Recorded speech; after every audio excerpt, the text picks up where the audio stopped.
এবার আরজিকর কাণ্ডের প্রতিবাদে আন্দোলনে সামিল হতে দেখা গেল মা কালী মা দশভুজাকে। মেয়েরা রাত দখল করো, দ্য নাইট ইজ আওয়ার্স, এই স্লোগান ছিল আরজিকর হাসপাতাল নৃশংস ঘটনার প্রতিবাদে। তিলোত্তমার জন্য শহর তিলোত্তমাতে রাত্রিতে জমেছিল ভিড় হাজারো মহিলাদের। তবে পিছিয়ে থাকেনি জেলার শহরগুলো। জেলার বিভিন্ন প্রান্তে ভিন্ন ভিন্ন ছবি উঠে এসেছে।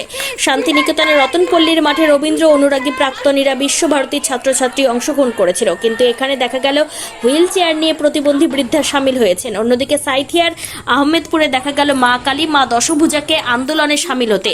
মহিলারা মা কালী বেশ ধরে মা দুর্গা সেজে রাস্তায় মিছিল করছে। সেই দশভুজা দেবতাদের দাবি আরজিকর হাসপাতাল কাণ্ডের অভিযুক্তদের কঠোর শাস্তি হোক।